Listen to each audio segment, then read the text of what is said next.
اعوذ باللہ من الشیطان الرجیم، بسم اللہ الرحمن الرحیم۔ اے گناہگاروں، مایوس نہ ہو، عامر لیاقت حسین حاضر خدمت ہے۔ ناظرین کرام، 13 رمضان المبارک، بہت سارے واقعات آج کے دن سے بھی منسوب ہیں۔ اللہ تعالیٰ اس مبارک عشرے کی رحمتوں کو اور جو مغفرت کا اس میں چھپا ہوا تحفہ ہے اسے تلاش کرنے کی ہمیں توفیق عطا فرمائے۔ حضرت امام راضی لکھتے ہیں ناظرین کرام کہ ایک دفعہ حضرت عیسیٰ علیہ الصلوۃ والسلام ان کا ایک قبر پر سے گزر ہوا۔ آپ نے بطور کشف دیکھا کہ عذاب کے فرشتے میت کو عذاب دے رہے ہیں، تکلیف دے رہے ہیں۔ آپ آگے چلے گئے اور اپنے کام سے فارغ ہو کر جب آپ دوبارہ یہاں سے گزرے تو آپ نے دیکھا کہ رحمت کے فرشتے ہیں اور وہ اب میت کو ٹھنڈی ٹھنڈی چھاؤں دے رہے ہیں، اس پر رحمت کر رہے ہیں، نور کے طبق ہیں۔ آپ کو بڑا تعجب ہوا، آپ نے نماز پڑھی اور اللہ تعالیٰ سے دعا کی۔ اللہ تعالیٰ نے وحی بھیجی، اے عیسیٰ یہ بندہ گناہ گار تھا اور جب سے مرا تھا عذاب میں گرفتار تھا۔ یہ مرتے وقت اپنی بیوی چھوڑ گیا۔ اس عورت نے ایک فرزند جنا، اس کی پرورش کی اور یہاں تک کہ وہ بڑا ہوا، اور اس کے بعد اس عورت نے اس فرزند کو مکتب میں بھیجا۔ مکتب میں استاد نے اس کو بسم اللہ الرحمن الرحیم پڑھنا سکھایا۔ مجھے اپنے بندے سے حیا آئی کہ میں اسے آگ کا عذاب دوں زمین کے اندر، جبکہ اس کا فرزند میرا نام لیتا ہے زمین کے اوپر، لہذا میں نے اس پر سے عذاب اٹھا لیا۔ اسی طرح ناظرین کرام، ایک شخص کہیں سے گزر رہا تھا کہ راستے میں اسے ایک ٹہنی نظر آئی۔ اس نے کہا کہ میں مسلمانوں کے راستے سے یا انسانوں کے راستے سے اس ٹہنی کو ضرور ہٹاؤں گا تاکہ انہیں تکلیف نہ ہو۔ بس اسی عمل کے سبب اس کی مغفرت ہو گئی۔ دیکھیے کیسے کیسے مغفرت ہوتی ہے، کیسے کیسے اللہ سبحانہ و تعالیٰ اپنے بندوں کو بخش دیتا ہے۔ اب دیکھیے 5 بول مغفرت کا سبب کیسے بنے، بڑا خوبصورت واقعہ ہے۔ حضرت موسیٰ علیہ الصلوۃ والسلام کے پاس اللہ سبحانہ و تعالیٰ نے وحی بھیجی کہ فلاں سرزمین میں میرا ایک ولی ہے، اس کے پاس جائیے، اسے غسل دیجیے اور غسل دے کر اس کی نماز پڑھائیے اور اسے پھر دفن کیجیے۔ موسیٰ علیہ الصلوۃ والسلام وہاں گئے تو دیکھا لوگ اس کی مذمت کر رہے ہیں، اس کی برائی کر رہے ہیں اور اسے ہر گناہ میں مبتلا بتاتے ہیں۔ حضرت موسیٰ علیہ السلام کو تو جو حکم خداوندی تھا وہ اسے بجا لائے۔ انہوں نے لوگوں کی بات تو نہیں سنی، کیونکہ وہ تو نبی ہے، پیغمبر ہے، جو اللہ سبحانہ و تعالیٰ کا حکم ہے اسی کو بجا لائیں گے۔ لہذا پہلے اس حکم کو بجا لائے اور پھر عرض کیا، اے رب، لوگ تو اس کی نسبت کیا کیا کہہ رہے ہیں۔ ارشاد ہوا، اے موسیٰ سچ کہہ رہے ہیں، غلط نہیں کہہ رہے۔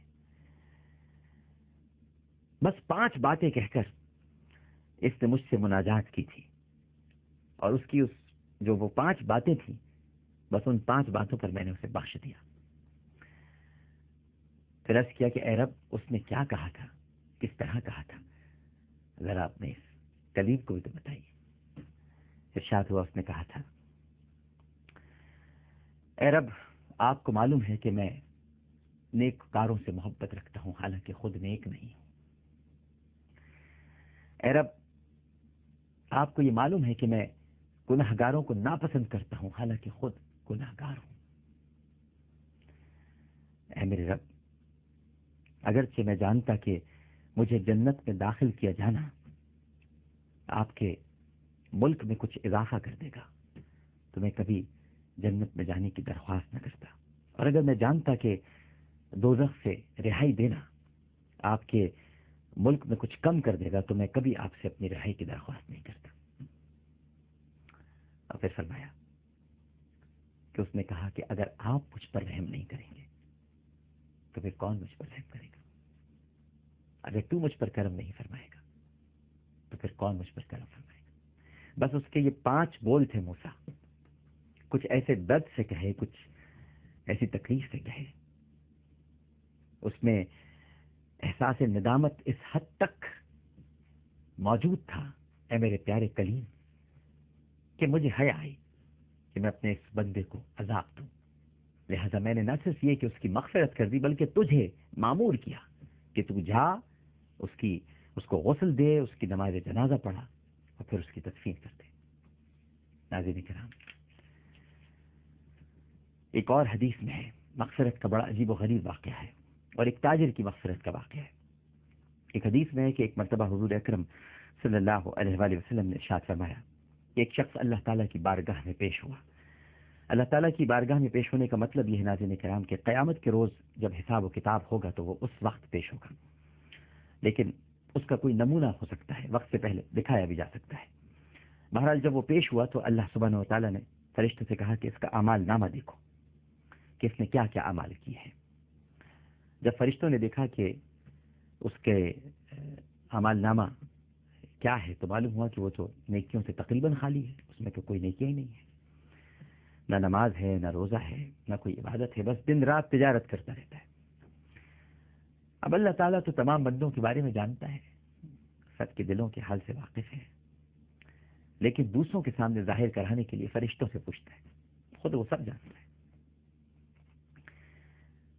اللہ نے فرمایا کہ بھئی ذرا اچھی طرح دیکھو کوئی اور نیک عمل ہے اس کے اعمال نامے میں یا نہیں ہے۔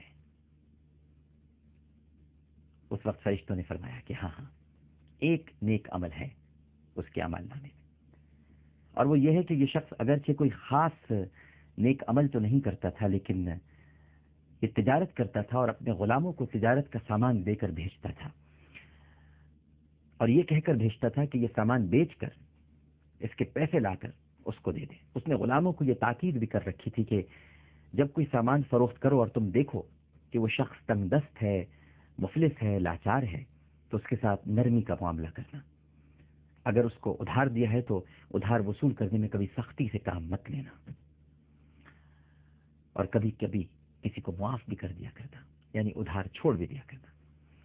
چنانچہ ساری عمر تجارت کے اندر اس کا یہی معمول رہا۔ جب کسی تنگ دست سے معاملہ کیا تو اس کو مہلت دے دی، اگر موقع ہوا تو اس کو معافی کر دیا، ادھار ہی چھوڑ دیا۔ لہذا اس کے علاوہ تو ہم کوئی اور نیکی کا معاملہ اس کے اعمال نامے میں نہیں دیکھ پاتے۔ اللہ سبحانہ و تعالیٰ نے ارشاد فرمایا یہ اس بات کا زیادہ مستحق ہے کہ میں اسے معاف کر دوں، کیونکہ میرے تنگ دست بندوں کو معاف کرتا تھا، ان کا ادھار معاف کر دیتا تھا، ان کو تکلیف میں نہیں رکھتا تھا۔